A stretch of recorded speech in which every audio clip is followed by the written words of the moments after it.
Voilà, alors rebonjour pour cette nouvelle vidéo, ce deuxième retour sur le temps présent. Où, j'avais conclu la dernière vidéo en disant qu'il y avait encore tout un tas de choses à dire. Donc sur cette vidéo, j'aimerais m'arrêter sur la petite séquence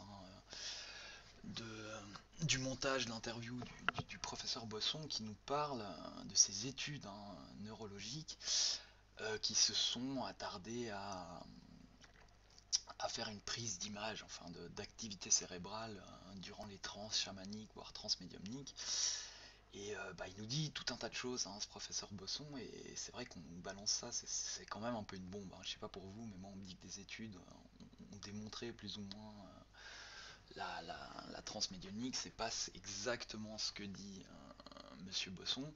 On sait pas exactement ce qu'il dit de toute façon, vu qu'on a que quelques maigres extraits d'entretien qu'il a eu avec les réalisateurs. Mais c'est vrai qu'il se mouille quand même pas mal. Il parle. Je vais pas trop faire le résumé. Écoutez, on va pas perdre de temps. Je vais directement vous mettre la séquence en question. Dans l'imagerie cérébrale, nous avons maintenant quelques images de transe chamanique et nous avons aussi des images de médium en activité. Alors, ce sont des études préliminaires, elles valent ce qu'elles valent, mais elles sont très troublantes. Parce que, contrairement aux activités spirituelles qui, elles, se marquent par une activité de l'écorce cérébrale, on voit telle et telle région qui s'active et ainsi de suite, eh bien, dans le médium en activité, eh bien, c'est le contraire qui se passe. Oui, ça nous a tous beaucoup troublés. C'est des études très récentes qui montrent que, dans le fond, tout se passe comme si le médium, dans le fond, éteignait les activités corticales supérieures, comme si il laissait aller quelque chose qui est d'un autre ordre, qui n'est pas intellectuel, qui n'est pas rationnel, qui n'est pas dans l'écorce, et dont nous ne savons pas la nature exacte. Nous pensons que c'est peut-être ce lâcher-prise sur la cognition qui permet d'avoir une conscience plus large et moins focalisée. Peut-être une espèce de lâcher-prise de très haut niveau qui permet d'entendre ce qu'on n'entend pas quand on écoute. Voilà, donc vous avez vu la séquence. Comme je vous ai dit, il spécule quand même beaucoup, ce monsieur Bosson. Déjà, bon, il nous parle d'activité spirituelle. C'est vrai que moi j'attendais plus l'activité cérébrale. Je sais pas vraiment ce que c'est pour un neurologue ou pour un psy, l'activité spirituelle. Et il nous la décrit comme une activité normale, enfin l'activité entre guillemets standard des personnes qui ont des activités cérébrales qui ne sont pas médiums. Il nous dit que ça active certaines parties du cerveau, et ensuite il nous dit que chez les médiums c'est l'inverse. Donc l'inverse de l'activation de certaines parties du cerveau, c'est vrai que c'est pas super clair. Qu'est-ce qu'il entend par là? Est-ce que c'est des parties du cerveau qui s'activent en cas de transe qui ne sont pas les mêmes que celles qu'on attendrait? On ne sait pas vraiment. Et ensuite, il se lance quand même dans une déduction où il nous explique que il y aurait une activité, je sais pas, de la conscience ou extra, enfin hors de la conscience, qui ne se retranscriberait pas dans l'activité cérébrale. On nous parle de lâcher prise, qui est quand même un truc ouais, qui est quand même super présent dans la pseudoscience. C'est un peu le délire de base. Tu veux avoir accès aux énergies, aux machins, arrête de penser. Bon, arrêtez de penser. Moi, je suis pas persuadé que ça soit le meilleur moyen d'avancer, mais bon, forcément, c'est un point de vue d'ultra sceptique. Et donc, ouais, il avance quand même tout un tas de choses. Et c'est vrai qu'on nous en dit pas plus. Moi, je trouve ça un petit peu dommage que le reportage soit n'ait pas demandé des précisions, soit il les a demandées, mais il n'a pas cru bon de les insérer dans le montage final. Et ça m'a forcément énormément intrigué en tant que sceptique, quoi. Moi, j'ai envie d'en savoir plus sur ces études, quoi. Qu'est-ce qu'elles disent, quels ont été les protocoles, comment on a défini que les personnes qu'on mesurait étaient en transe, c'est quoi la transe d'un point de vue rationnel, d'un point de vue neurologique. Et donc c'est vrai que ça suscite tout un tas de questions. Donc j'ai voulu aller voir d'un peu plus près ces études. Et pour faire ça, c'est clair qu'on n'a pas spécialement été aidé. Il n'y a aucune source qui nous est donnée. On nous parle juste d'études qui se sont portées sur les transmédiumniques. Et sur le site de temps présent, où est encore hébergé en ce moment la vidéo, il n'y a pas plus de liens. Donc c'est vrai qu'on est un petit peu démunis. Donc qu'est-ce que j'ai fait? J'ai commencé par un truc tout à fait standard. J'ai tapé études, trans, médium. Là, bon, il y a tout un tas de, voilà, il y a du wiki, là, il y a l'école de Monsieur Jacob, ça, on y reviendra un peu plus tard, pas dans cette vidéo, mais il y a des trucs à dire. Et bah là, tiens, on voit qu'on a un petit lien, hein, français-medscape.com, la neuroimagerie étudie le cerveau des médiums en transe, hein, ça a l'air d'être ce qui nous intéresse.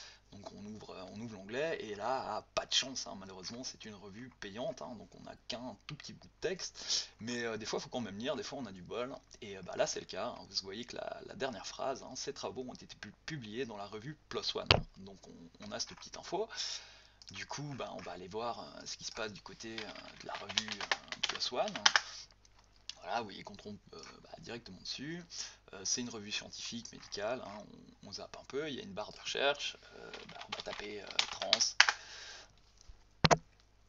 Voilà, il est un peu lent, hein, le temps qu'il fasse le tri hein, dans toute sa base de données. Donc vous voyez que là on a des résultats. Et vous voyez que là on a une étude qui apparaît, hein, Neuroimaging during trance state, a contribution to the study of dissociation. On a quelque chose qui ressemble à peu près à ce dont nous parlait monsieur, enfin le professeur Bosson, je perds un peu mes mots, pardon. Et pour compléter un petit peu, qu'est-ce que j'ai fait? Je suis allé sur PubMed. Donc PubMed, c'est sans doute le site qui regroupe le plus d'études scientifiques qui portent sur la médecine. Et bah, là aussi, hein, j'ai écrit trans. Hein, et j'aurais peut-être dû mettre médium d'ailleurs.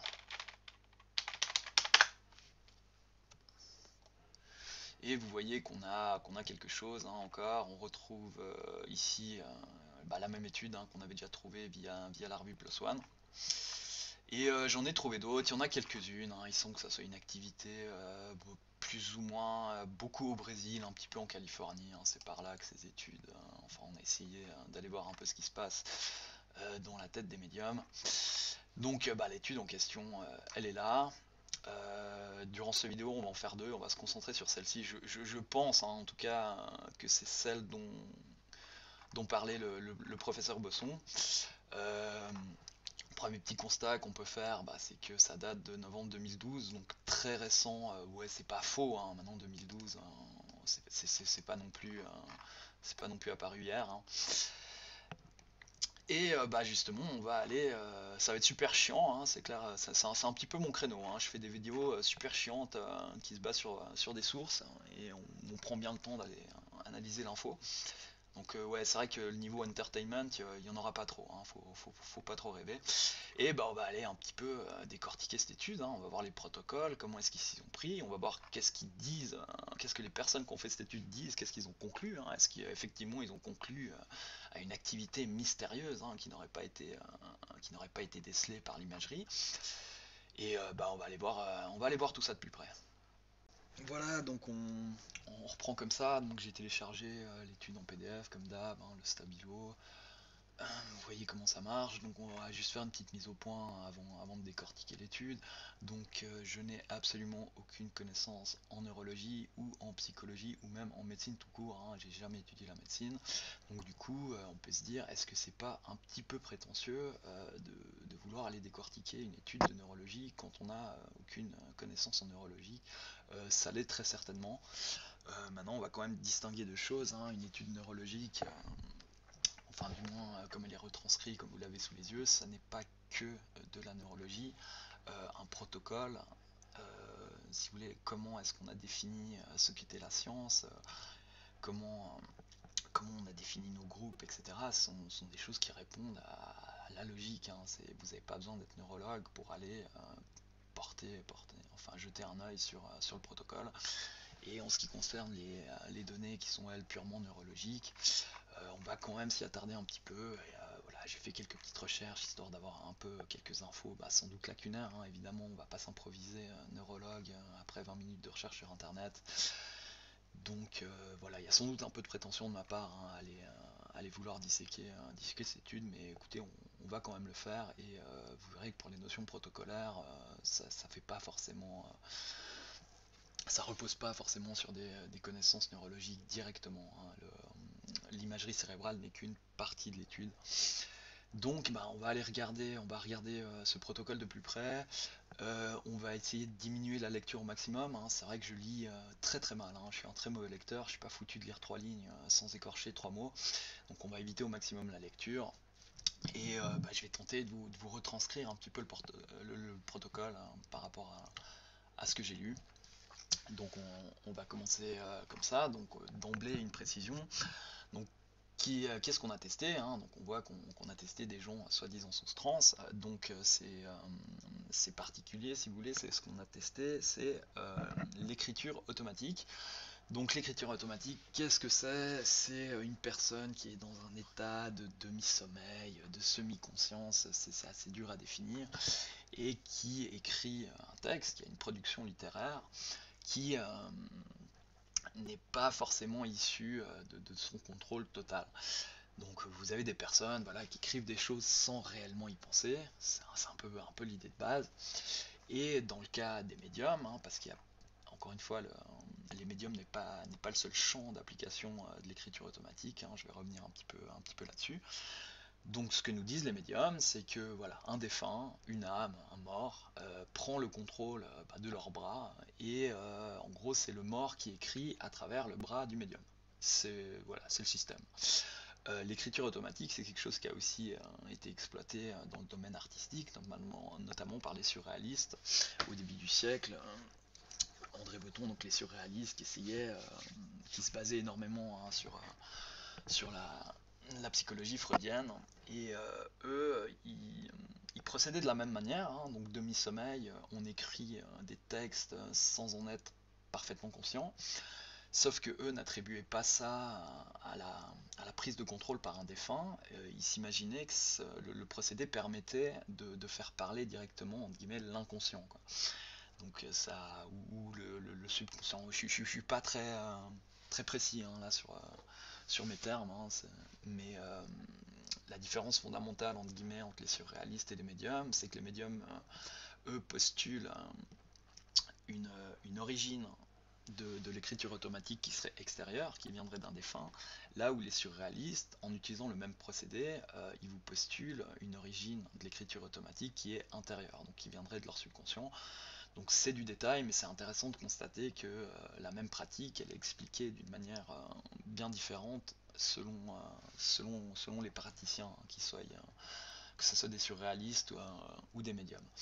Donc c'est là-dessus qu'on a basé le test, donc sur l'écriture automatique. Donc comment ça s'est passé? On a réuni, voilà, c'est une étude, hein, comme je dis, brésilienne. Donc on a réuni 10 médiums brésiliens, donc, qui pratiquent l'écriture automatique. Et le protocole, hein, va commencer par donner une idée générale de comment ça s'est passé. Donc on a fait écrire à ces 10 personnes plusieurs fois. Déjà on leur a donné un sujet quelconque, on leur a demandé de produire un texte consciemment, avec une écriture tout à fait normale, hein, comme n'importe qui produirait un texte sur ce sujet. On est allé leur scanner le cerveau pour voir à peu près ce qui se passait. Et ensuite, on leur a demandé d'écrire un texte en transe, en contact avec un défunt via l'écriture automatique. Et on est allé scanner ce texte, justement, scanner le cerveau après qu'ils aient écrit ce texte, en écriture automatique. Et on a comparé les images. Et on n'a pas fait que ça, on a également envoyé les textes à un professeur de littérature afin qu'il les note, qu'il fasse une analyse littéraire des textes rendus, qui soient contrôlés ou en écriture automatique, et qui donne une note, hein. Donc voilà, vous écrivez n'importe quoi, et il y a un professeur de littérature, il analyse votre syntaxe, votre style, votre vocabulaire, tout ce que vous voulez, tout un tas de critères formels, et il vous attribue une note. Et l'idée là derrière, c'est de distinguer le niveau de sophistication de l'écriture entre l'écriture contrôlée et l'écriture automatique. Donc en gros c'est ça, et après on regarde les notes, on regarde les images, on compare, on tire des conclusions. Donc ça c'est la structure, on va dire, très large de l'expérience qui a été menée au sein de cette étude. Et on va rentrer un petit peu plus dans les détails du protocole. c'est que déjà, vous voyez qu'on nous a fourni différents tableaux hein, qui sont censés nous apporter un petit peu plus d'informations sur ces médiums, hein, justement. Et on va la regarder déjà le premier tableau. Donc ce tableau, qu'est-ce qu'il représente? Alors c'est un tableau qui est censé retranscrire l'expérience médiumnique. Donc c'est-à-dire, on a postulé qu'il y avait une différence d'expérience dans les personnes qui pratiquent l'écriture médiumnique. Alors comment est-ce qu'on a effectué ce classement?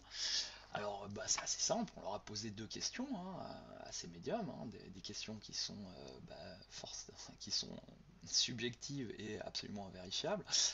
Donc ça commence très bien. Donc comment ça marche? Vous voyez que là on a une donnée double. D'un côté on a le nombre d'années de pratique d'écriture automatique. Et à côté, on a la production mensuelle de texte via écriture automatique. Donc, moi, ça me pose déjà d'emblée hein, des problèmes, hein, cette façon de retranscrire par les chiffres l'expérience médiumnique. D'une, forcément, ils disent ce qu'ils veulent, hein. La personne qui veut dire que ça fait 40 ans, ça fait peut-être 35, ça fait 45, elle dit ce qu'ils veulent. Donc, ça marche à la confiance. Je suis pas, voilà, perso, je fais pas forcément super confiance. Et la deuxième donnée pour moi est encore pire, hein, parce qu'on on vous demande une moyenne par mois, hein. Donc là, on a demandé à cette personne, la première, depuis combien de temps vous pratiquez l'écriture automatique? Ça fait 40 ans. Et quelle est votre production mensuelle? 16. Et à moins d'être une personne, mais organisée, mais à un niveau qui confère au maniaque, hein, quasiment, je vois difficilement comment une activité sur 40 ans peut être à ce point parfaitement régulée. Surtout, bon, on peut être tenté de grossir un petit peu les chiffres aussi si on veut se prévaloir d'une expérience qu'on n'a pas forcément.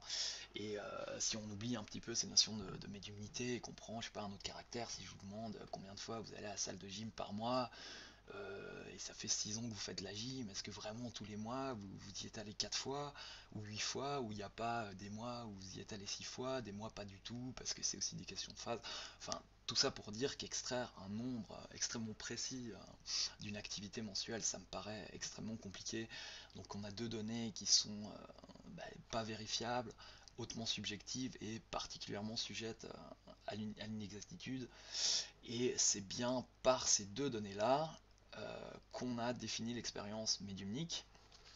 Et je me suis permis hein, de récupérer cette image et j'ai rajouté quelques colonnes afin, afin d'avoir d'autres données hein, que je trouvais un peu plus claires. Donc vous voyez là j'ai effacé un petit peu, hein, j'ai absolument pas touché les chiffres qu'ils avaient donnés bien sûr, hein, je me suis permis d'en rajouter quelques-uns.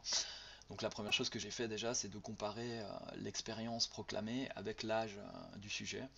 Hein. Donc vous voyez que le premier sujet, il a 50 ans et il prétend qu'il a 40 ans d'expérience. Donc qu'est-ce que ça nous dit? Qu'il a commencé l'écriture automatique à 10 ans. Je trouve ça un petit peu jeune, hein, perso, mais bon, pourquoi pas. Pour moi, ça rend d'autant plus douteux la donnée des 40 ans d'expérience. Et on remarque, si on procède de la même manière sur les 10 sujets, que vous avez quand même la moitié qui vous annonce des âges quand même assez bizarres, hein. Donc 10 ans pour le sujet 1, 11 ans pour le sujet 3, 6 ans hein, pour le sujet 4. Il a commencé à 6 ans, hein. Vous voyez, il a 53 ans, il a 47 ans d'expérience, ça veut dire qu'il a commencé à 6 ans. 9 ans et 5 ans, même 5 ans. Donc vous avez la moitié hein, de l'échantillon. C'est vrai qu'il vous annonce des années d'expérience qui sont quand même un petit peu douteuses. Ensuite, la présentation du tableau, je ne sais pas comment vous la comprenez, mais c'est vrai que moi, peut-être un petit peu induit en erreur hein, par la numérotation de 1 à 10, je m'étais dit qu'on avait classé les gens, les médiums, par leur expérience, à savoir celui qui est tout en haut, c'est celui qui est considéré le plus expérimenté, celui qui est tout en bas, c'est le moins. Et c'est pas exactement ça. Donc comment j'ai pu arriver à cette conclusion? C'est que j'ai repris leurs données et puis j'ai fait le calcul tout bête, hein. Donc je me suis dit, bon, si lui il écrit 16 textes par mois pendant 40 ans, 16 x 12 pour avoir le taux annuel, x 40 pour avoir la production totale, entre guillemets, dans la vie du médium.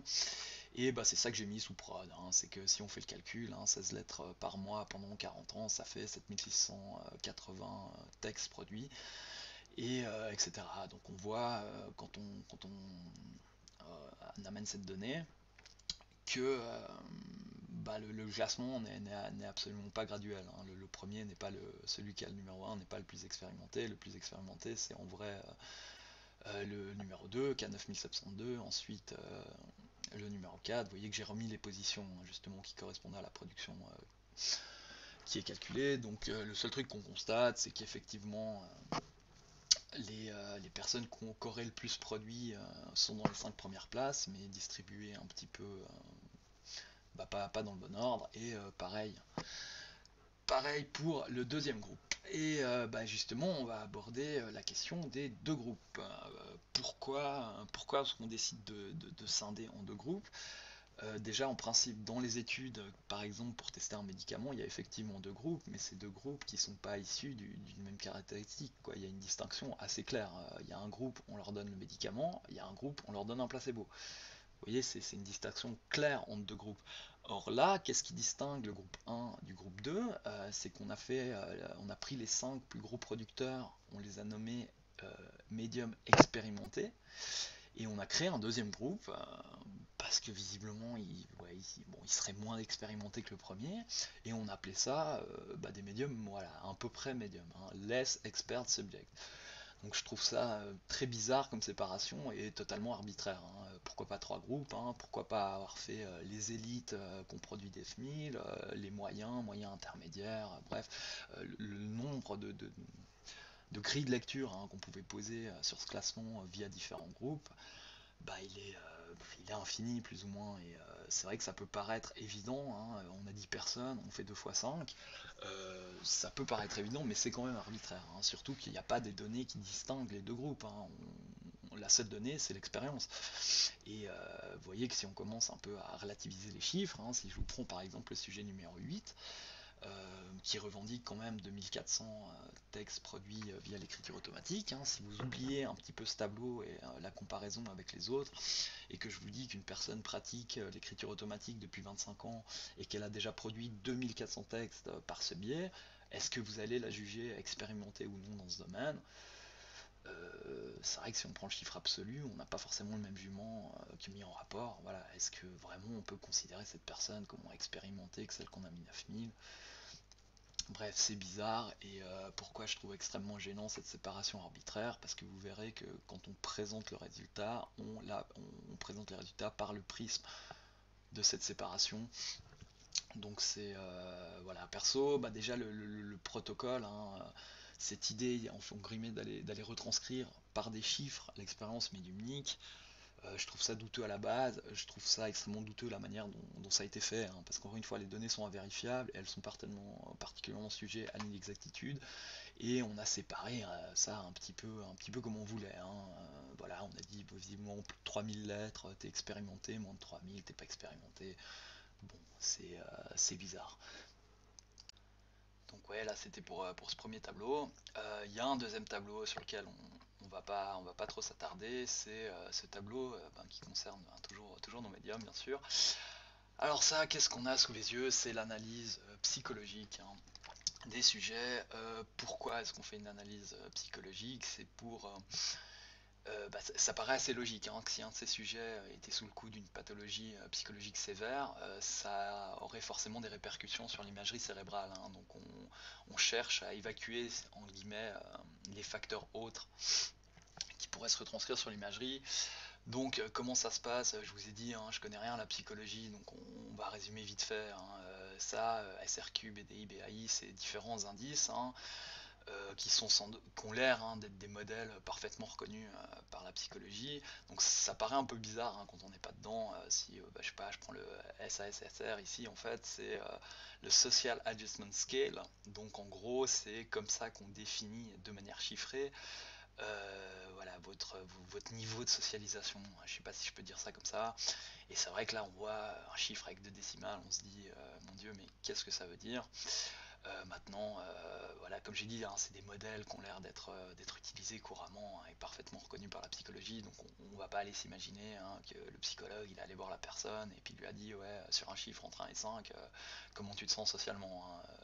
Évidemment que ce chiffre il est issu d'un questionnaire qui comportait sans doute, je sais pas, entre 50 200 questions, peut-être plus. Donc voilà, bon monsieur, bon, c'est assez particulier, hein. Moi je suis pas là-dedans, mais bon pourquoi pas. Et bah, qu'est-ce qu'on en ressort hein, de cet examen psychologique, c'est qu'ils ont tous l'air d'aller à peu près bien, hein. On vous donne les échelles.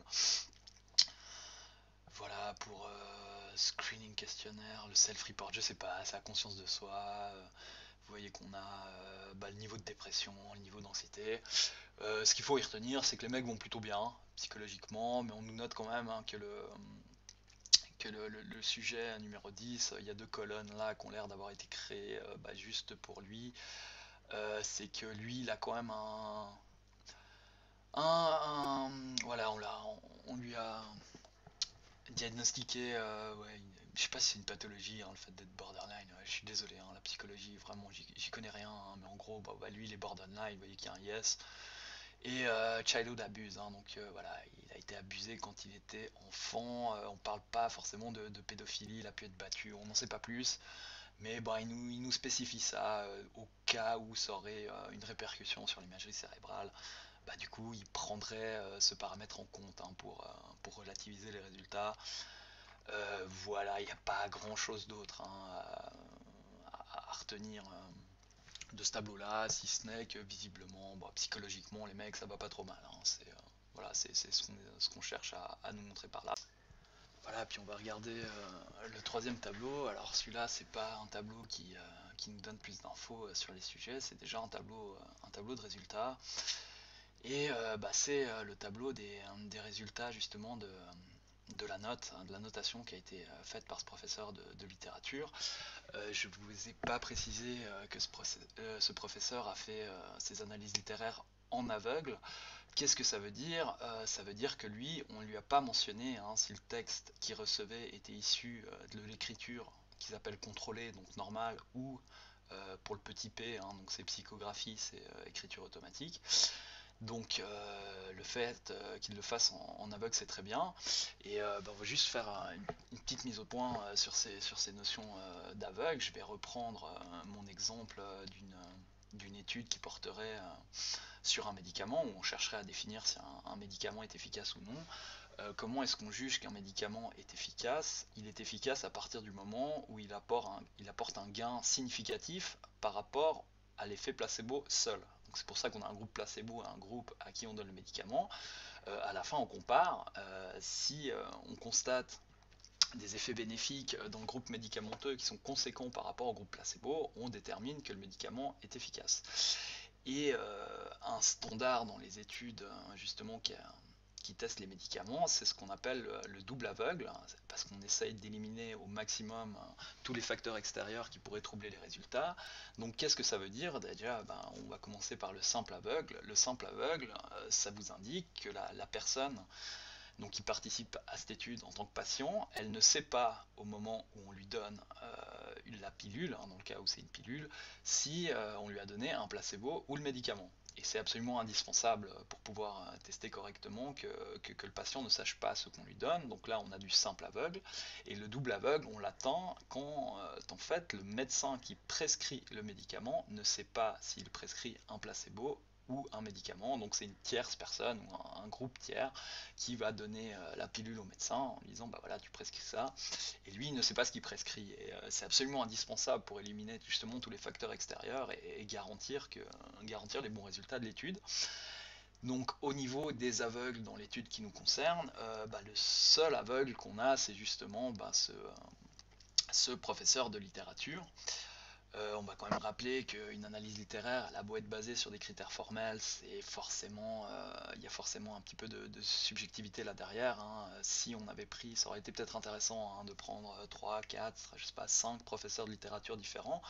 On aurait sans doute eu pas exactement les mêmes notes, parce que les mecs ne corrigent pas des équations, hein, ils font une analyse littéraire. Donc c'était juste pour rappeler ça, et je ne vais pas reprocher aux gens qui ont mené l'étude de ne pas avoir mis les médiums en position d'aveugle, parce que pour le coup c'est impossible, hein. Trouver des protocoles qui permettent l'aveugle, c'est pas forcément évident, et c'est vrai que là on voit difficilement comment on peut demander à des gens d'écrire en écriture automatique et leur faire passer des scans sans qu'ils réalisent qu'est-ce qui est en train de se passer, hein, qu'est-ce qu'on est en train de tester. Voilà, bon, le problème du non-aveugle, c'est que je suis extrêmement méfiant, donc forcément, j'amène des suppositions de mecs méfiants. Mais c'est vrai que à partir du moment où on réalise l'expérience qui est en train de se dérouler, c'est vrai qu'on pourrait se dire, voilà, est-ce qu'il n'y en a pas un qui a été tenté à volontairement descendre le niveau de sophistication de son écriture dans le cas de l'écriture contrôlée pour amener à la conclusion que l'écriture automatique est plus sophistiquée. Bon, là-dessus, voilà, c'est vrai que je suis sans doute peut-être trop méfiant, hein, vous ferez votre avis. Donc qu'est-ce qu'on voit? On voit qu'on leur a demandé d'écrire 6 textes à chaque fois en contrôlé et en écriture automatique. Et donc c'est la note, hein, qu'ils ont obtenue. Donc le sujet 1, hein, premier essai, il a eu un 3. Les notes sont sur 4, hein, j'incite, c'est le système de notation qui semble être en vigueur au Brésil, hein. Donc on note entre 1 et 4 sans demi-point, sans dixième. C'est pas forcément voilà, c'est pas un barème qui a été inventé pour l'étude, mais c'est vrai que c'est pas celui qui retranscrit le mieux forcément les notations, hein. C'est vrai qu'il n'y a que 4 états possibles, hein. Soit vous avez répondu à 0, enfin à 25, 50, 75 ou 100% des critères. On ne sait pas comment ça a été arrondi, bref. Je trouve pas que ce soit le meilleur barème. Mais bon, c'est pas grave. Là, le premier sujet, hein, donc dans le cas du premier test, il a écrit normalement, il a fait 3, il a écrit avec écriture automatique, il a fait 3 aussi. Dans le deuxième cas, il a fait 2 au premier et 3 dans l'écriture automatique. Enfin, vous comprenez le système. Ce qu'on constate, c'est que assez souvent, il y a une meilleure note en écriture automatique, mais celle-ci ne dépasse jamais un point, hein, par rapport au barème de notes, hein. Vous n'avez jamais un mec qui a fait 1 en écriture contrôlée et qui a eu la note maximum en écriture automatique, hein. C'est soit ils obtiennent la même note, hein, comme vous voyez, soit il y a un point en plus qui a été attribué par le professeur. Et moi, à la base, je regardais un petit peu ces résultats, hein, pour voir ce que ça disait. Et je vous assure que je n'ai absolument pas commencé par vérifier que les additions avaient été faites correctement. Parce que vous voyez que pour bien marquer la différence, ça, je trouve un petit peu douteux, hein, comme procédé, c'est que si vous voulez, on constate qu'il n'y a jamais plus d'un point d'écart. Mais forcément, hein, si on additionne ensemble les différentes notes, oui, on obtient des écarts un petit peu plus grands. C'est assez logique. Le problème, et bon, je vais mettre directement au point, hein, les erreurs que j'ai retrouvées et que je vais mentionner maintenant, elles ne suffisent pas à elles seules à invalider l'étude, qu'on soit bien d'accord. Maintenant, on est quand même dans une étude neurologique, hein, qui a été publiée dans une revue à comité de lecture, hein, c'est-à-dire qu'eux, ils ont transmis l'étude. Il y a d'autres neurologues, psychologues qui l'ont lu et qui ont dit c'est ok, on valide, tu peux publier. Je vais pas en vouloir à ces personnes de ne pas avoir vérifié des additions entre nombres entiers entre 1 et 4, parce que bon, c'est vrai que c'est quand même du niveau deuxième primaire. Mais voilà, il y a un moment, je suis tombé sur une addition qui m'a semblé bizarre, du coup j'ai tout vérifié. Et quand on vérifie tout, c'est franchement affligeant, hein. Vous voyez que j'ai rajouté encore une fois une colonne, hein, j'ai laissé en noir quand le résultat était exact, et j'ai mis en rouge quand il y avait une faute, hein. Donc on peut regarder, là ils annoncent 16, hein, donc on voit qu'il y a 4 x 3, ça fait 12, plus 2 x 4, 8, 12 plus 8, ça fait bien 20, hein. Donc il y a quand même 4 points de différence entre le résultat annoncé et quand on vérifie l'addition. Ouais, c'est quand même inquiétant. Et voilà, si vous voulez vous amuser à mettre pause sur la vidéo pour vérifier que j'ai pas fait n'importe quoi, faites-le, hein, vous gênez pas. Mais donc il y a 20 additions de 6 nombres entiers entre 1 et 4. Sur les 20 additions, il y a 8 erreurs. Il y a 8 additions qui n'ont pas été effectuées correctement. Étant donné d'où ça sort, c'est quand même affligeant, hein. Je vous l'ai dit, ça ne suffit pas, c'est pas un argument qui à lui seul permet d'invalider l'étude, mais putain, des additions, c'est du niveau deuxième primaire, hein. Sur 20, il y a 8 fautes, ouais, je sais pas, hein, un gamin en troisième primaire, hein, on lui donne un examen d'addition, on lui donne 20 additions à effectuer, il fait 12 sur 8, ouais, il obtient 4, mais c'est un gamin en troisième primaire. Donc c'est vrai que c'est quand même un petit peu problématique, hein. Et voilà, il y a pas grand chose à dire en plus, hein, sur ces notations qui ont été amenées à ces textes. On y reviendra quand on analysera justement les résultats de l'imagerie. On va partir justement Sur la partie neurologique, après avoir analysé les tableaux donc, qui définissent les sujets, et ce premier tableau résultat, donc, qui sont des résultats de la notation de l'analyse littéraire et qui comportent un nombre de fautes qui sont honnêtement tout à fait inacceptables, hein, étant donné d'où ça provient, quoi. Voilà, donc on va passer maintenant aux choses sérieuses, hein. Là, c'est du coup le moment où je vais y aller un peu sans filet. C'est vrai que je me lance dans une analyse d'un domaine que je connais pas, donc voilà, je prends le risque de passer pour un con, hein. Vous savez, le ridicule tue pas, hein, donc c'est pas grave. Donc je vais tenter de vous retranscrire un petit peu simplement comment ça fonctionne, hein, comment est-ce qu'on comment est-ce qu'on construit une image cérébrale, et pourquoi, déjà ouais, pour qu'on comprenne un peu mieux. Et il y a un truc qui m'avait, où j'ai eu, voilà, vous êtes peut-être un peu moins con que moi, mais j'ai eu beaucoup de peine à comprendre un truc, c'est qui nous disait que l'image retranscrivait bien l'activité cérébrale au moment de l'écriture, et en même temps le protocole nous disait qu'ils écrivaient et on leur injectait le produit, et ensuite ils allaient dans le scanner. Et c'est vrai que j'arrivais pas à la base à comprendre comment le scanner pouvait donner une image antérieure au moment où la personne va dans le scanner, en fait. C'est vrai que tu prends une photo d'un paysage à 17h, tu vas pas voir sur la photo l'image du paysage à 15h ou 15h30. Et en fait c'est possible, hein, ça marche, ça a l'air même de marcher très bien. Donc comment ça fonctionne? Donc comme je vous l'ai dit, on leur injecte un produit on va dire que c'est un traceur. Ce produit contient des molécules qui visiblement sont radioactives, bien évidemment pas dans des doses dangereuses, hein. Les médecins ne sont pas non plus, enfin ils savent quand même ce qu'ils font, hein. Et ces molécules, qu'est-ce qui fait qu'on a cet effet rétroactif de la prise d'image, hein? Qu'est-ce qui fait qu'on peut avoir l'image bien du moment où a été injecté et s'est diffusé le produit, et pas du moment où on met les personnes dans le scanner? C'est parce qu'il semblerait, c'est comme ça que je l'ai compris, que ces dites molécules, elles soient sensibles uniquement à l'afflux et pas au reflux. C'est-à-dire que vous avez votre cœur qui bat en permanence, vous avez du sang qui afflue vers vos organes et ensuite qui reflue, et en gros, ces molécules prennent un aller simple. Donc on vous fait cette injection, il y a ces petites molécules radioactives, elles suivent le réseau sanguin, je vais appeler ça comme ça, hein, je ne sais pas si on peut vraiment, et elles vont atteindre les extrémités, entre guillemets, de ce réseau, donc vos organes, et là, dans le cas qui nous intéresse, le cerveau. Et donc comment ça fonctionne? Quand vous avez une activité cérébrale quelle qu'elle soit, certaines parties de votre cerveau vont être en activité, d'autres moins ou pas du tout, là aussi, hein, je prends pas le risque de rentrer dans les détails. Et du coup, il y a des parties qui vont solliciter plus de sang que d'autres. Donc c'est là que le sang va être dirigé. Donc si je vous fais une injection pendant que vous avez une activité cérébrale, bon, vous en avez tout le temps une, hein, mais en l'occurrence vous êtes en train d'écrire, logiquement ces molécules vont suivre le chemin du réseau sanguin et vont se retrouver dans les parties qui ont sollicité beaucoup de sang pendant que vous écrivez. Donc c'est comme ça qu'on peut mettre en évidence les parties du cerveau qui s'activent, entre guillemets, plus que d'autres lors de l'écriture. Et c'est parce que ces molécules, une fois arrivées, ne reviennent pas en arrière, qu'on peut avoir cet effet radioactif. Donc voilà, ça c'est pour comment ça se passe à peu près techniquement. Enfin, c'est la première partie, hein, parce que vous allez voir qu'obtenir une image du cerveau, c'est un processus qui est particulièrement compliqué, hein. C'est pas juste une petite photo et c'est fait.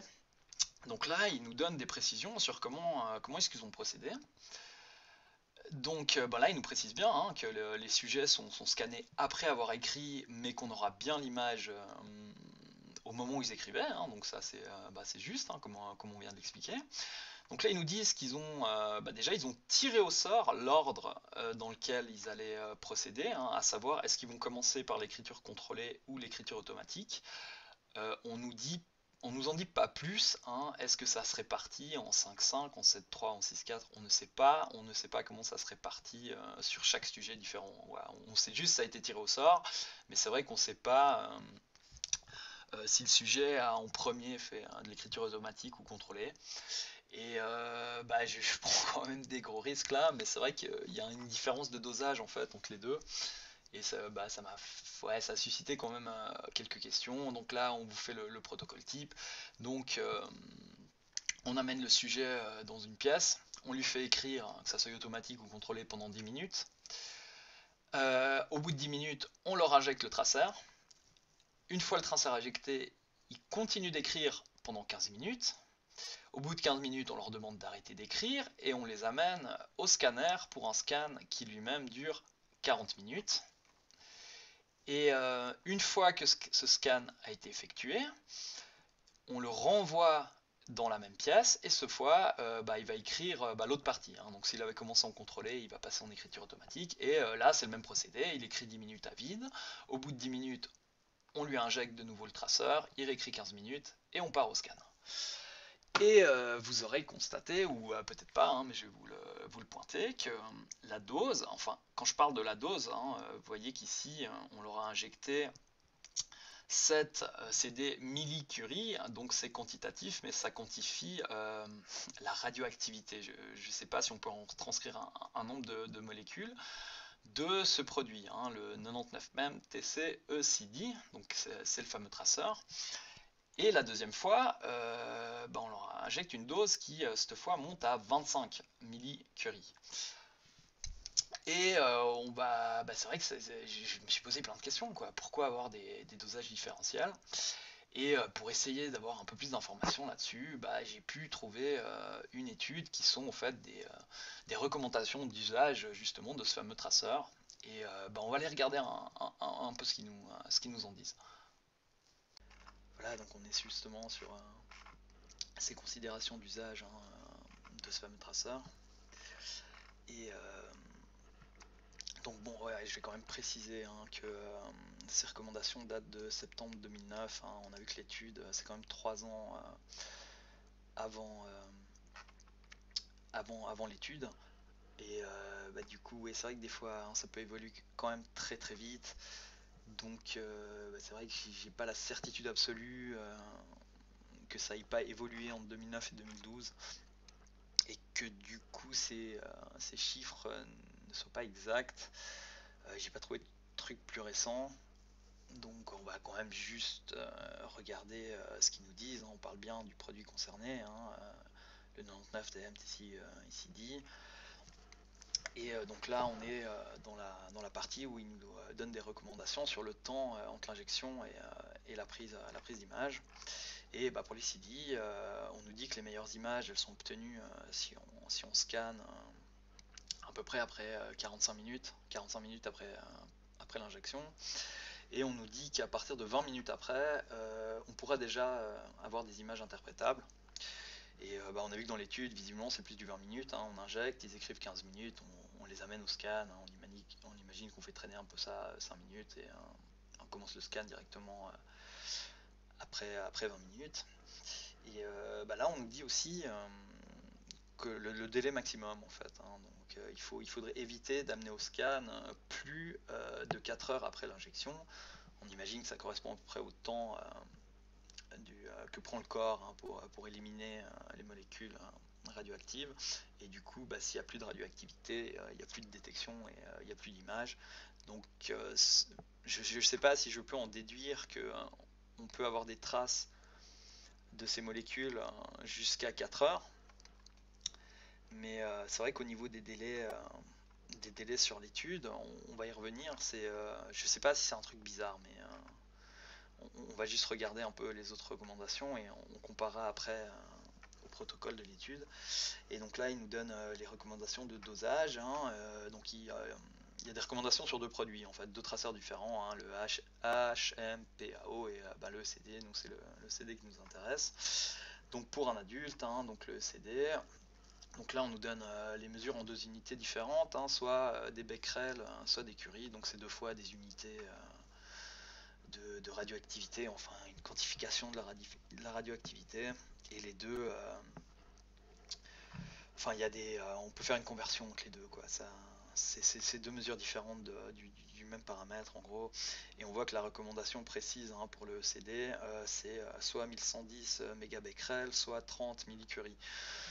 Donc ils nous disent quand même la dose recommandée pour adultes, c'est 30. Et on a vu qu'il donnait un coup 7 pour le premier scan et après 25. Et on nous dit aussi la dose minimale, hein, donc pour obtenir des images, hein, c'est donc entre 3 et 5 millicuries, hein, donc on voit qu'avec 7, on est dans les doses minimales. Et maintenant, on va juste prendre encore quelques informations sur la manière de procéder en fait, comment on a des molécules radioactives dans des parties du cerveau on obtient une image que, que les neurologues peuvent consulter. Et de ce que j'ai compris, on effectue deux projections. Enfin, il y a un moment, on va utiliser une projection tridimensionnelle et à un moment, une projection bidimensionnelle. Donc, je vais essayer de rendre le plus clair possible ce que j'ai compris. Donc, on imagine qu'on met la tête justement dans ce scanner et le scanner en fait projette une grille, enfin un espace tridimensionnel hein, dans lequel est placée la tête du patient. Et cet espace tridimensionnel, on le décompose en ce qu'on appelle un voxel. Donc c'est le voxel, c'est un équivalent en 3D de ce qu'est un pixel en 2D. Hein. Donc un pixel, vous imaginez une grille donc qui est découpée en petits carrés. Et, si vous ces carrés, un de ces carrés, c'est un pixel. Et dans un voxel, c'est pareil, sauf que vous avez un modèle en 3 dimensions. Et donc en gros, le scanner détecte la radiation d'une molécule et il va, entre guillemets, allumer le voxel correspondant, dont le petit cube hein, qui compose justement cette grille tridimensionnelle, qui correspond dans l'espace à la molécule repérée sur le cerveau. Et donc, en faisant le scan, il va repérer justement les radiations et il va à chaque fois marquer entre guillemets la position. Hein. C'est comme il regarde où c'est et puis il remarque ça justement dans cette projection tridimensionnelle. Et une fois qu'on a fini, on a cet espace en 3D et il suffit entre guillemets de refaire la corrélation avec un cerveau pour avoir en réponse un modèle 3D où on a des zones qui sont activées ou non selon ce qu'il a scanné. Et voilà, je suis désolé si c'est pas clair, mais une fois qu'on a ce modèle 3D, qu'est-ce qu'on fait? On fait entre guillemets des tranches du cerveau, hein, de la base au sommet, et ces tranches du coup sont une projection bidimensionnelle, c'est-à-dire qu'on a une image là il conseille justement du 128 pixels par 128 pixels, donc ça c'est bien l'image 2D hein, qu'on a extrait entre guillemets du modèle tridimensionnel. Et en quelque sorte, c'est comme ça que ça marche. Maintenant, j'ai peut-être un peu dit des conneries, hein, parce que là, vous voyez que dans les conseils, c'est des conseils qu'ils donnent aux personnes qui utilisent justement hein, ce tracer et cette mesure lors des études.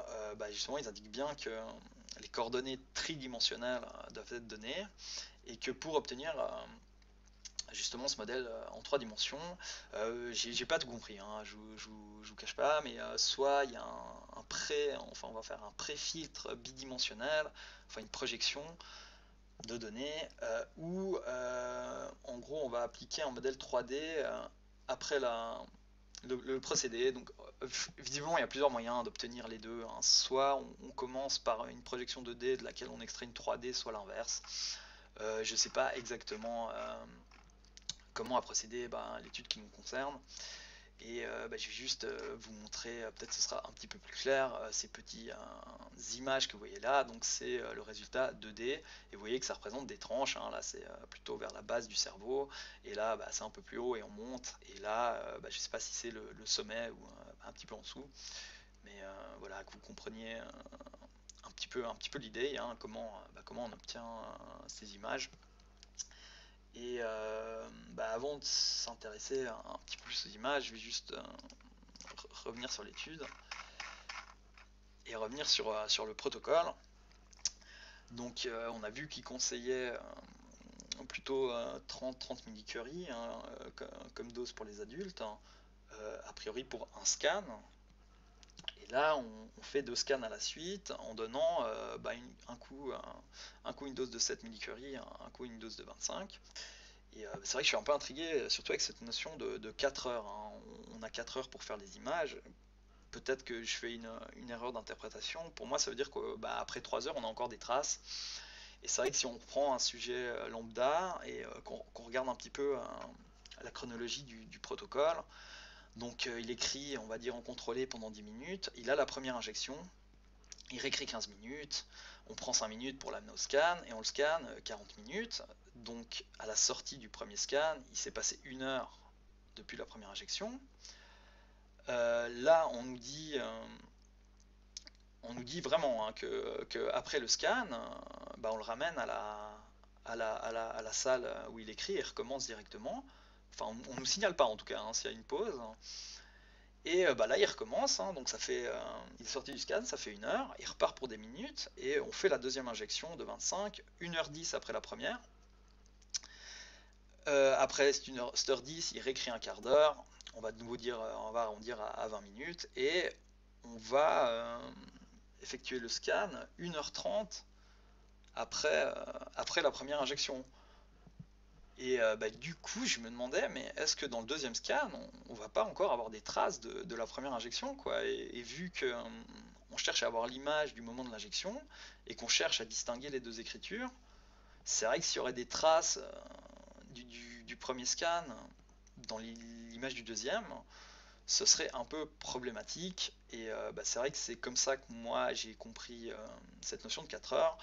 Je dois certainement avoir faux sur toute la ligne parce que j'y connais rien et c'est vrai que c'est quand même une étude qui est passée par une revue à comité de lecture, donc il y a des neurologues qui ont lu ceci et qui ont validé, des personnes qui elles s'y connaissent, donc si ce serait gros hein. Moi c'est clair que mon histoire des 4 heures, moi ça me paraît logique, mais c'est vrai que ce serait quand même assez gros et c'est assez inconcevable que des neurologues auraient lu ça et sans le remarquer, donc c'est sûrement un truc que je comprends pas hein. Donc de toute façon c'était le risque hein, étant donné l'exercice dans lequel on s'était lancé.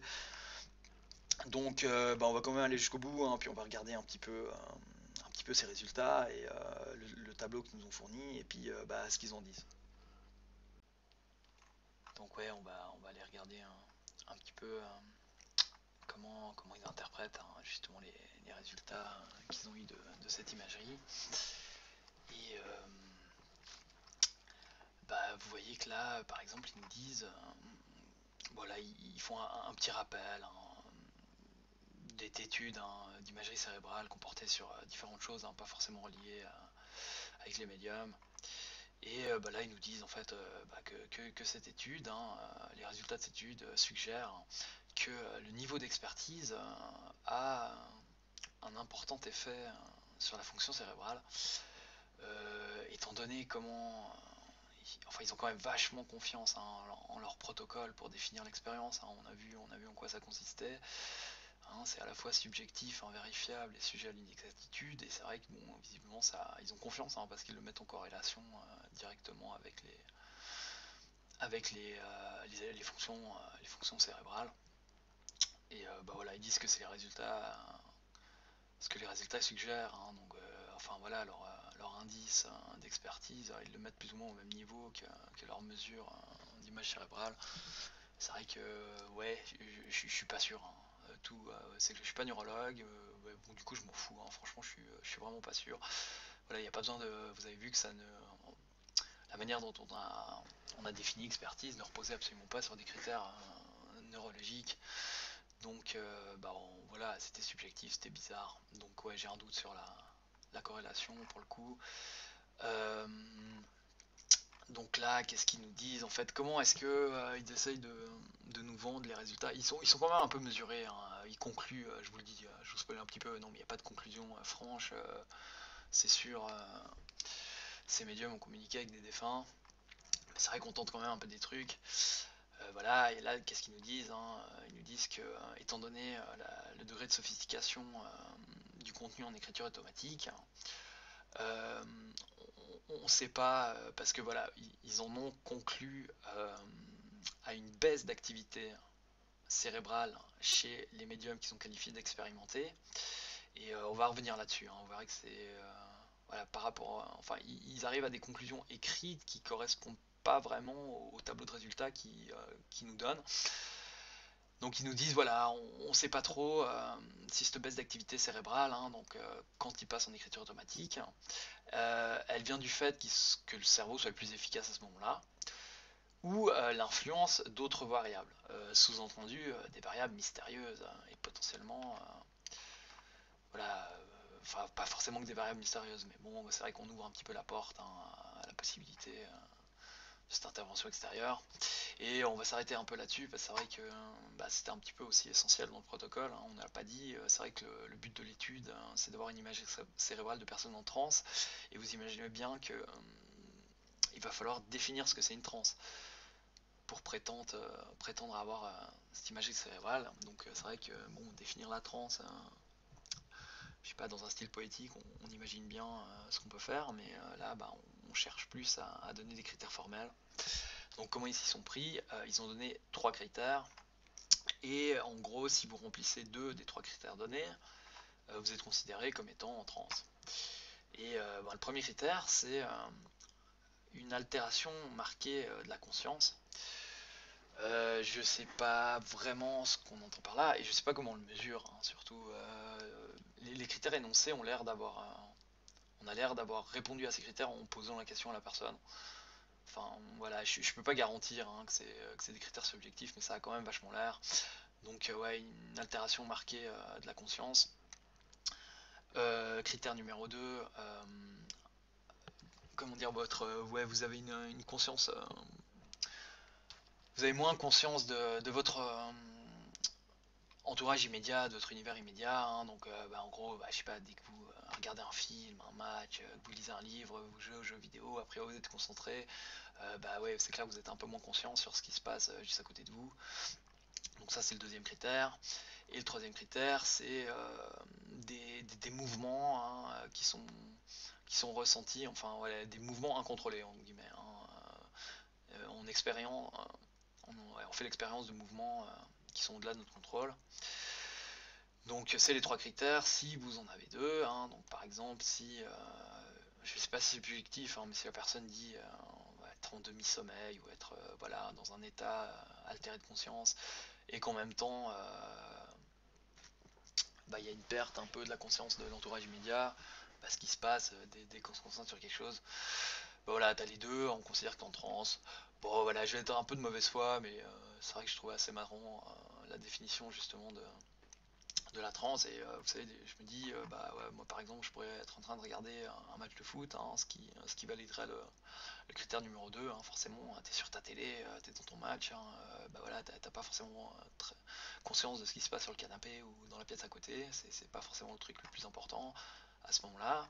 Et je sais pas si ça vous arrive, hein, mais des fois j'ai des petits spasmes, hein, c'est vrai qu'un petit muscle qu'on fait qu'à sa tête, qui commence à bouger, c'est pas moi qui le contrôle, c'est un spasme.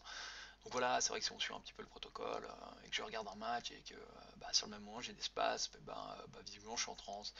Bon, c'était pour emmerder un petit peu, hein. Je vous cache pas que bon, cet argument vaut pas grand chose, mais voilà, c'est vrai que c'était logique, il fallait qu'on apporte une définition à la transe. C'est comme ça qu'ils ont fait.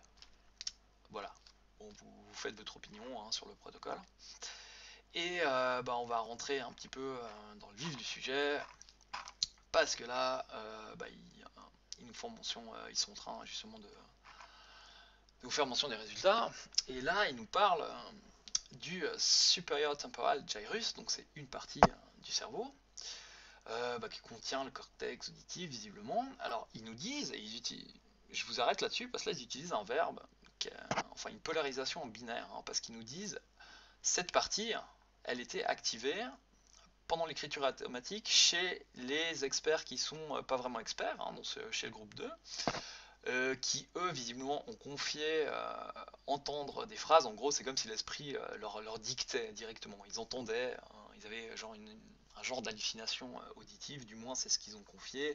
Est-ce que les 5 ont confié ça? On ne sait pas, parce qu'encore une fois, on va projeter tous les résultats par le prisme des groupes, hein, je vous avais prévenu.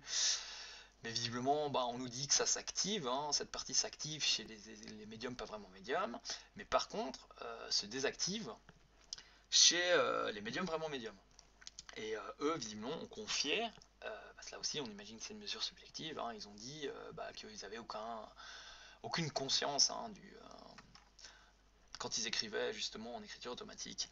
Et on va prendre le tableau des résultats, et, on va un peu expliquer justement qu'est-ce qu'on a en ordonnée, qu'est-ce qu'on a en abscisse. Donc vous avez l'image 2D, le résultat 2D des différentes tranches de ce cerveau sont mises en évidence différentes parties qui vous sont pointées. Vous voyez qu'on pointe sur 6 parties différentes. De temps en temps, vous voyez qu'une même partie pointe sur 2 images différentes. C'est parfaitement logique, c'est que c'est une partie qui a une certaine verticalité. Du coup, on retrouve sa trace sur différentes tranches. Vous voyez que c'est juste au-dessus. Et pareil de ce côté-là. Donc là, on a cette tranche-là qui est un peu plus haut que celle-ci. Donc imagine que le volume de la partie dans le cerveau, sa verticalité explique justement qu'on la retrouve sur 2 images différentes. Et on a 6 parties. Les 6 parties, on les retrouve là. Et à chaque fois, ces parties, on les a divisées en deux groupes. D'un côté, vous avez l'écriture contrôlée, normale. De l'autre côté, l'écriture automatique. Et il y a ça sur chaque partie du cerveau. Qu'on a choisi de projeter le résultat par le prisme de ces 2 groupes que vous voyez là. Exp, c'est les médiums vraiment médiums, et lex, c'est les médiums pas vraiment médiums.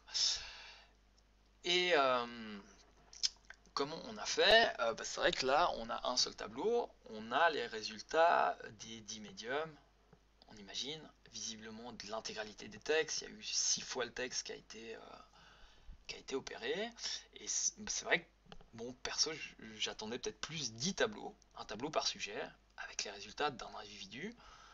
C'est vrai que ça m'a un peu surpris qu'on fasse des moyennes d'activité cérébrale sur des individus différents. Enfin, je comprends que dans les études de méta-analyse, on arrive à prendre en considération un nombre de sujets, mais déjà bien conséquent pour dégager des tendances. Mais c'est vrai que là, bon, ça m'a surpris, peut-être de nouveau, c'est basé sur mon ignorance. Donc les résultats sont projetés comme ça, c'est la moyenne par exemple ici. On a le STG, c'est quoi? C'est le supérial temporal gyrus, ça tombe bien, c'est justement la partie dont il nous parlait, où il disait c'est activé chez le deuxième groupe, les médiums pas médiums, et c'est désactivé chez les médiums vraiment médiums.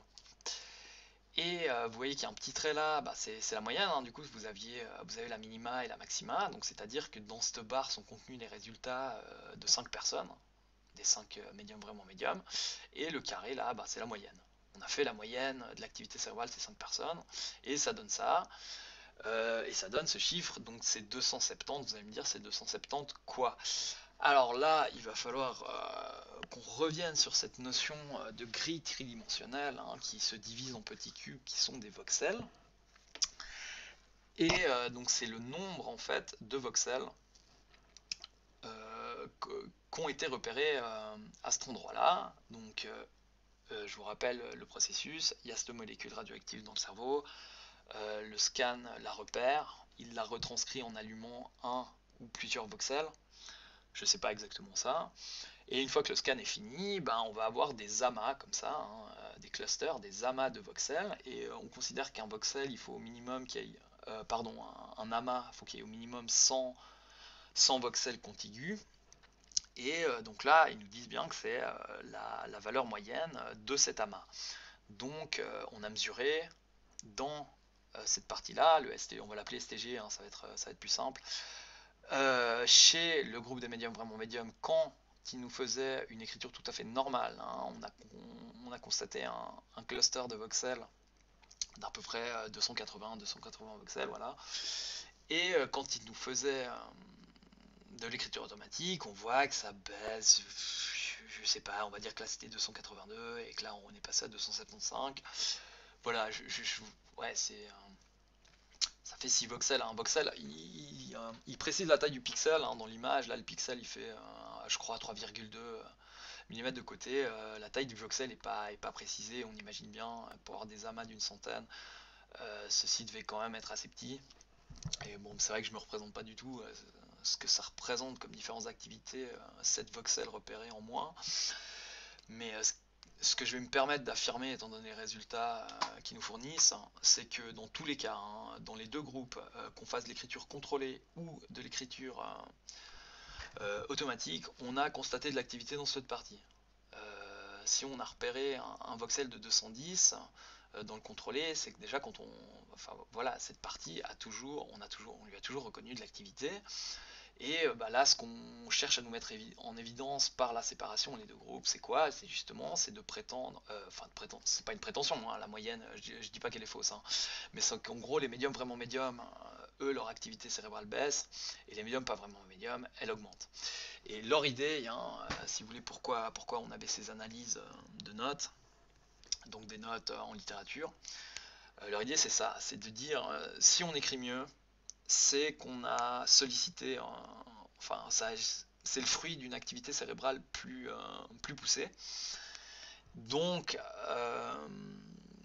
ce serait troublant de constater une baisse d'activité chez les médiums, parce que pour eux, encore une fois, ça reste à déterminer, hein, c'est ce lien, si vous voulez, entre l'activité cérébrale et la sophistication de l'écriture, je pense on peut quand même le remettre un petit peu en doute.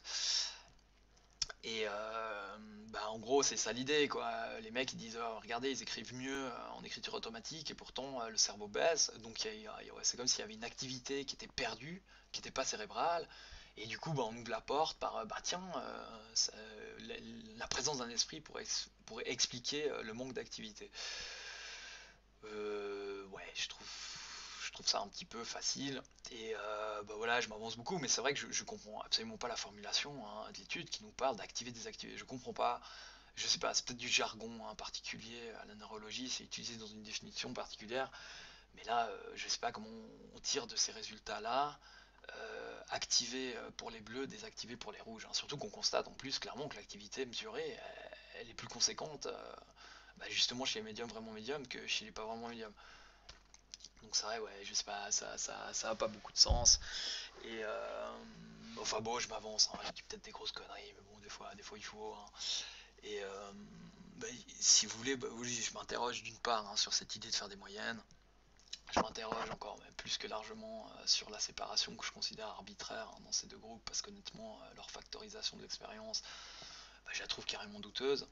Donc visiblement, si on a le droit de faire des moyennes, et si on a le droit de faire des séparations arbitraires, je me suis dit voilà, qu'est-ce qui se passe si on enlève les deux groupes et qu'on fait simplement la moyenne des 10 personnes, hein. Si on peut faire des moyennes, pourquoi pas le faire. Et voilà, j'ai été un peu taquin, hein, j'ai de nouveau reporté les résultats de la moyenne, hein. Donc j'ai extrait la donnée qui était donnée de la moyenne des 5 du groupe 1 et des 5 du groupe 2, et puis j'ai fait la moyenne entre les deux, hein. Je me suis pas trop cassé la tête. Et vous voyez le trait vert, hein, donc je dis pas que la projection des résultats que j'ai extrait que ça, elle faut quoi que ce soit de plus, hein. C'est juste pour montrer que si vous voulez, selon le mode de projection des résultats qu'on choisit, on peut mettre en évidence des choses et des fois non. Donc là c'est vrai qu'on voit bien que ce qu'on cherche à nous mettre en évidence, c'est chez les rouges ça baisse, chez les bleus ça monte. En gros c'est simplifié à l'outrance, mais en gros c'est ça, hein, c'est ça qu'on met en évidence. Et si on regarde, juste pour rigoler, on enlève les groupes, hein, et on fait la moyenne des 10, et là on constate des montées, hein.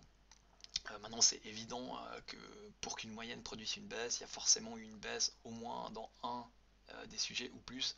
Mais vu qu'on n'a pas jugé nécessaire de faire des analyses individuelles, et c'est pas moi qui c'est écrit, hein, ils ont pas fait d'analyse individuelle, on verra ça après. Du coup, on sait pas vraiment, hein. Donc ouais, je trouve ça assez bizarre cette façon de présenter tous les résultats par le prisme de ce groupe. Et donc là, c'est un petit peu pareil, on nous parle d'une activité qui descend sur le cortex préfrontal. On remarque que le cortex préfrontal gauche, il fait pas partie des différentes parties qui sont présentées, donc j'imagine que ça doit être regroupé plusieurs. C'est vrai que le STG il est situé à droite, on voit qu'il y a pas mal de trucs situés à gauche, donc j'imagine que c'est global. Voilà, je comprends, je sais pas vraiment de quoi ils parlent, mais nouveau ils nous parlent justement, en gros ils vont tout le temps nous remettre en avant cette idée de baisse d'activité chez les médiums vraiment médiums. Mais voilà, c'est vrai que la baisse la plus conséquente c'est celle-ci, hein, c'est dans le précentral gyrus, hein, donc c'est aussi à droite, et on passe de 315 voxels à, c'est toujours des moyennes, hein, c'est jamais un individu, à 290. Voilà, ça fait 25 voxels de différence dans le cluster. Ouais, c'est vrai que c'est voilà, j'ai de toute façon absolument pas les moyens de savoir si c'est étonnant ou pas, hein. donc ça c'est clair qu'on ne saura pas l'interpréter. Ouais, voilà, donc bon, on va pas trop non plus spéculer sur ces résultats, hein, mais c'est vrai que bon, bah, malgré la prétention à aller lire cette étude de neurologie, hein, et à se lancer dans l'interprétation d'imagerie, donc c'est encore plus prétentieux, mais bon, bah, visiblement c'est le thème de la vidéo. Mais bon, on va pas trop revenir là-dessus, on va regarder encore un petit peu ce qu'ils nous disent, hein, dans les discussions. Donc là, ils nous rappellent bien, hein, que les sujets, hein, pour eux, la transe, enfin l'écriture automatique, c'est bien l'œuvre d'esprit, hein. Et donc là, ils insistent encore une fois sur cette comparaison, euh, en nous disant, hein, que les médiums vraiment médiums, ils ont démontré un, une baisse d'activité cérébrale significative. Ils nous disent que c'est significatif. On va pas remettre en question le truc, vu que, encore une fois, on n'a pas du tout les moyens de se rendre compte si le nombre de voxels qu'on a constaté, c'est significatif ou pas. Donc bon, admettons que oui, mais bon, rappelons-nous que c'est des moyennes, hein. Euh, et là, bon voilà, ils poursuivent un petit peu. Il y avait quand même un argument que je voulais montrer. Donc encore une fois, hein, il vous dit les médiums vraiment médiums, c'était significatif, hein, la baisse, hein, pendant l'écriture automatique. Et là, ils osent quand même, hein, ce qui est consistant avec la notion d'écriture automatique. Bon, on va dire oui. Et également, hein, ils nous disent que les résultats sont également consistants avec la prétention des médiums que l'écriture automatique serait le fruit d'une source extérieure, hein. Other source was planning the written content. Hein, donc voilà, le contenu du texte en écriture automatique serait le fruit d'une source. Donc ça c'est bien, c'est pas ce que dit l'étude, hein, c'est ce que disent les médiums, mais c'est vrai qu'ils tentent quand même nos résultats, donc cette baisse de l'activité cérébrale, qui serait significative, pour eux, elle se corrélerait avec les prétentions des médiums. Et je vais me permettre de poser quand même une grosse objection à cette soi-disant consistance. Et pour ça, je vais me servir de leurs sources. On va pas revenir sur les résultats d'imagerie, mais on va reprendre les notes qui ont été attribuées à ces différents médiums.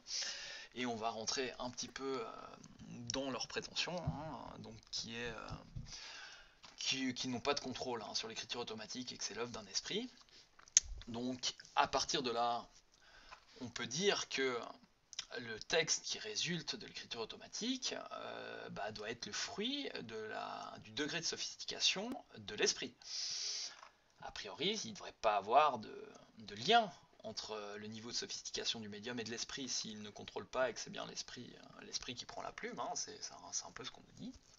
Et comme je vous avais déjà dit, on n'a jamais plus d'un point de différence, hein, entre le contrôlé et l'écriture automatique. Et donc c'est des égalités ou un point de plus.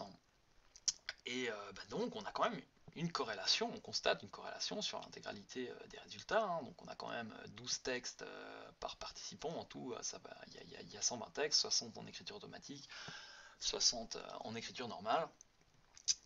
Et c'est vrai que là je me dis, si on suit les médiums, on peut considérer chaque ligne où il y a un petit P comme étant l'œuvre d'un esprit qui aurait pris le contrôle. Et ça c'est parce qu'on est, dans un premier temps, on va être gentil.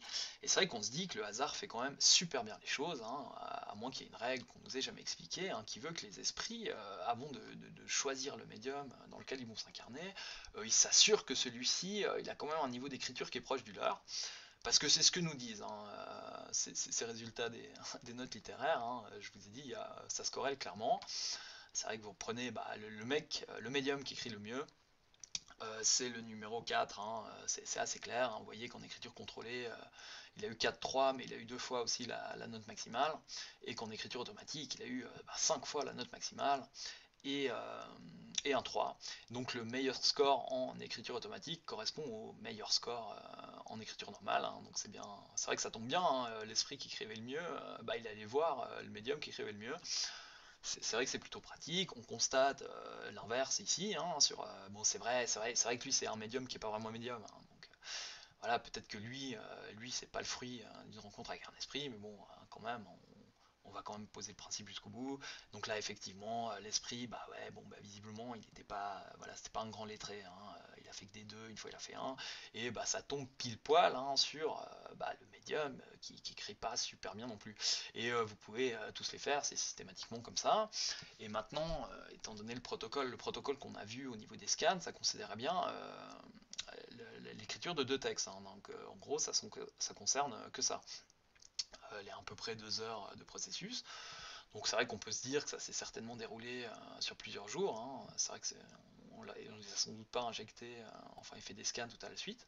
Donc c'est vrai qu'on pourrait dire, hein, ce serait pas non plus trop de mauvaise foi de venir supposer que les 6 textes produits par l'écriture automatique proviennent de 6 esprits différents. Donc dans ce cas-là, on aurait 60 esprits différents.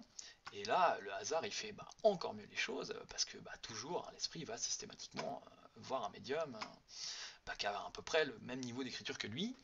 Donc sans du tout mettre en corrélation les résultats de l'analyse avec l'imagerie, hein, juste en se basant là-dessus, c'est vrai que cette seule mesure par les notes, elle tend plus à nous indiquer que c'est bien le médium qui a produit les deux textes. C'est vrai que si l'écriture automatique est le fruit d'un esprit, on pourrait s'attendre à voir tout d'un coup des différences quand même significatives, hein. C'est vrai que c'est quand même dommage, hein, que l'esprit qui écrivait si bien, il n'ait pas allé s'incarner dans le numéro 10, hein, parce que là ça aurait été assez choquant, hein, plein d'un des deux et tout d'un coup que des 4. Mais bizarrement, c'est pas ce qui est arrivé, hein. Donc voilà, soit c'est que les deux écritures sont bien l'œuvre des médiums, soit que il y a des règles, hein, qu'on ignore, hein, visiblement dans le monde des esprits, où les mecs ils vont consulter le niveau d'écriture du médium avant de décider de prendre le contrôle de sa main. Bon, ils sont peut-être organisés, hein, c'est vrai qu'on peut pas non plus complètement exclure le truc. Mais voilà, hein, c'est un peu comme ça, en utilisant leurs données, que j'ai envie de placer une objection, hein, à la consistance des résultats et l'idée d'une source extérieure. Ouais. Et donc du coup, on va finir un petit peu là-dessus. Donc qu'est-ce qu'ils nous disent là-dessus? Ils nous donnent encore des précisions. Donc là, ils nous confient qu'effectivement, l'échantillon est un peu petit, et du coup, qu'ils ont utilisé un système pour le seuil des clusters. Donc le seuil des clusters, c'est le nombre de voxels minimum pour qu'on considère qu'il y a un amas. J'imagine que c'est ça. Et visiblement, ils ont décidé d'utiliser un seuil particulier étant donné la taille de l'échantillon. Voilà, je comprends pas vraiment, hein. Visiblement, plus l'échantillon est gros, on n'utilise pas forcément les mêmes seuils. Voilà, je sais pas ce que ça implique. Mais bon, ils nous précisent quand même que s'ils avaient eu un. Ouais, ça avait été une étude plus large, ils auraient pu faire des analyses plus robustes. Bon, ça veut dire que l'analyse qu'ils donnent, ils la considèrent. Bon, c'est pas vraiment, mais en tout cas moins robuste qu'une analyse sur un plus grand échantillon, donc c'est vrai que c'est sympa qu'ils le précisent. Voilà, ça aurait permis des comparaisons multiples et une correction du volume qui est petite, donc visiblement il y a une correction du volume. Je pense qu'on parle du volume des amas. Donc voilà, ils nous précisent ça, et là, vous voyez qu'ils nous disent bien qu'on n'a pas effectué d'analyse sur des cas individuels, hein. Il n'y a pas eu perform a single subject analyse. Comment ils justifient de ne pas l'avoir fait? Parce qu'ils considèrent cette étude d'être exploratoire, donc j'imagine expérimentale. Voilà, pourquoi le fait que l'étude soit expérimentale justifie qu'il n'y ait pas eu d'analyse individuelle? Aucune idée, mais bon, c'est comme ça que je justifie. Et puis du coup, il rajoute un truc, hein, et du coup, on a simplifié l'analyse, parce que le but c'était une tentative de déterminer des différences basiques entre les deux groupes. Donc toujours, voilà, encore une fois les deux groupes. Donc ils disent clairement, on voulait essayer de déterminer des différences entre des médiums plus ou moins expérimentés qu'on aurait séparés en deux groupes. Ouais. Puis bon, le dernier paragraphe. Qu'est-ce qu'ils nous disent? Ouais, ils sont plutôt contents. Ils espèrent que là, ils repassent sur un langage un peu moins, ils flirtent un petit peu moins comme avant, hein, un peu avec le paranormal. Ils reviennent un peu sur des termes un peu plus neurologiques, psychologiques, où ils nous disent qu'ils espèrent quand même que les résultats qu'ils donnent, ça va peut-être aider à la compréhension de la conscience et des phénomènes de dissociation de conscience, hein, qui sont, j'imagine, un phénomène psychologique, hein, qu'on peut éventuellement envisager chez des personnes qui prétendent communiquer avec des morts. Et bon là, ils nous disent que visiblement c'est pas super pratiqué les expériences sur les médiums. Et puis bon, ils vont même dire que voilà, l'intérêt de ces études, ça a été plutôt négligé par les chercheurs du siècle dernier. J'ai quand même envie un peu de réagir à ça, hein, parce que le siècle dernier, putain, l'imagerie cérébrale, ça s'est basiquement quand même développé à la fin des années 90, hein, donc c'est vrai que c'était quand même un petit peu difficile pour les chercheurs du siècle passé, d'avoir une image cérébrale des médiums. Et il faut bien comprendre justement que la science est jeune, et du coup le corpus, il n'est pas forcément énormément étoffé. Ce que j'entends par corpus, c'est-à-dire qu'on a une constante activité cérébrale. La liste d'activités que les humains peuvent faire, on ne va pas se lancer dedans, hein, vous imaginez à quel point c'est grand. Et forcément, il y a tout un tas d'activités cérébrales dont on ignore probablement qu'est-ce que ça donne une fois qu'on a l'image. Et des trucs qui seraient sans doute tout à fait intéressants. Donc c'est vrai que quand on se lance dans ce genre d'études, faut définir un peu une priorité, quoi. Qu'est-ce qu'on cherche à savoir. Et de ce que j'ai retenu, quand j'ai fouillé un petit peu dans ces notions, c'est que visiblement on a donné la priorité sur des cas qui pourraient nous donner une information qui pourrait être utilisée ensuite pour aboutir à des soins. Donc on a privilégié visiblement les pathologies psychologiques assez graves, pour voir comment elles se retranscrivaient dans l'imagerie cérébrale pour peut-être qu'avec cette information on puisse aboutir à des traitements, et notamment aussi les épileptiques. Ça me paraît tout à fait pertinent de commencer par ces cas-là, étant donné le boulot que ça représente d'avoir une image cérébrale de plus ou moins toutes les activités humaines.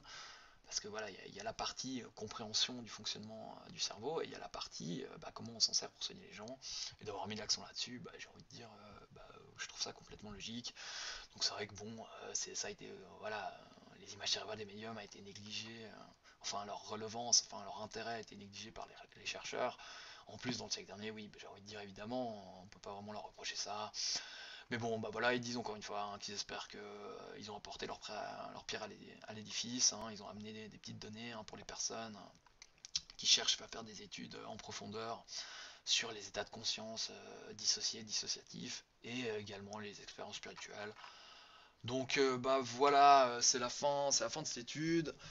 Qu'est-ce que j'en tire? Vous en tirez ce que vous voulez. J'espère que ça a pu vous amener j'ai un petit peu plus de détails sur ces études justement en neurologique. Moi, c'est vrai que il m'en fallait plus. C'est vrai que j'étais absolument pas satisfait par ce que nous disait, enfin, ce qui ressortait du montage d'interview de Monsieur Besson. Et c'est vrai que je m'interroge un petit peu sur les éléments bon, je peux absolument pas garantir que c'est bien cette étude dont parlait Monsieur Besson, mais c'est vrai que ça correspond quand même pas mal du tout à ce dont il nous parlait. Et c'est vrai que j'ai trouvé qu'il se mouillait beaucoup dans les hypothèses qu'on suivi la mention de ces études. Il a parlé qu'il y avait des résultats très troublants. Ouais, ils sont pas aussi, enfin voilà, ils s'avancent pas autant dans l'étude, et on a aussi constaté déjà que c'était les mêmes zones dans l'écriture automatique et l'écriture normale, qu'on a vu effectivement des variations. C'est vrai qu'il a utilisé à un moment, M. Bosson, la notion de zone qui s'éteignent. Il a utilisé s'éteindre. Donc on retrouve une expression binaire qui correspond quand même beaucoup à activer, désactiver. Donc bon, voilà, visiblement il a choisi cette représentation binaire. Je trouve ça un petit peu bizarre. Et c'est vrai qu'il nous a aussi fait part de cette idée de source extérieure, de lâcher prise. Et encore une fois, bon, effectivement, ils prétendent voilà, que les résultats, on peut les comparer avec consistance sur cette idée de source extérieure. Ouais, moi je suis vraiment pas convaincu. Et bon, visiblement, je vous ai dit des études. Ouais, finalement, on va peut-être pas faire la deuxième parce que la vidéo a à nouveau pris des plombes. Mais bon, c'était un protocole tout nul, vraiment tout nul. Où là, on a mis en place un protocole pour établir la précision des médiums. On cherchait carrément à prouver le truc. Le protocole était naze. Finalement, ouais, je vais peut-être pas revenir dessus parce que ça fait vraiment trois plombes. Donc ouais, comment conclure? Voilà, j'espère que vous avez eu, si ça vous a intéressé, si vous avez tenu jusque là, déjà bravo. C'est vrai que c'était, j'imagine, particulièrement chiant. Si par hasard une personne a tenu jusque là et qu'en plus elle connaissait la neurologie ou autre, et qu'elle veut corriger les éventuelles grosses conneries que j'aurais dites, qu'elle se gêne pas dans les commentaires. Et voilà, moi, oui, je crois pas en fait qu'au vu de son étude, on peut complètement écarter cette idée d'une preuve scientifique absolue du, du fonctionnement. Une preuve scientifique, c'est jamais absolu, de toute façon, mais même du preuve scientifique, entre guillemets, de l'existence, hein, de la validation de la médiumnité. Vous ferez votre avis, hein, mais du coup, non, non. Ces études, bah, il nous l'a dit, hein, M. Bosson, elle passe qu'elle valent, hein, c'était une tautologie, c'est vrai qu'on savait pas trop quoi en tirer. Bah, du coup, là, un petit peu plus, et bah, ça vaut pas grand chose, hein, dans cette idée de prouver la médiumnité. Donc voilà, j'espère que ça vous aura été utile, hein. Et puis, bah, on se reverra peut-être pour une prochaine vidéo, hein, où bah, voilà, peut-être qu'on ira faire un tour un petit peu du côté des médiums qu'on nous avait présenté. C'est vrai on a fait une jolie plateforme pour les différents médiums dans son présent. Et si on va sur le site de la TSR, il y a encore les liens, les seuls liens, hein, qui nous donnent, hein, plutôt que de nous donner les sources des études mentionnées par M. Bosson, on nous donne les liens vers les sites de 2 médiums qui ont été présentés dans ton présent. Et voilà, j'envisage éventuellement de faire une petite vidéo avec une petite visite des 2 sites. Alors à plus.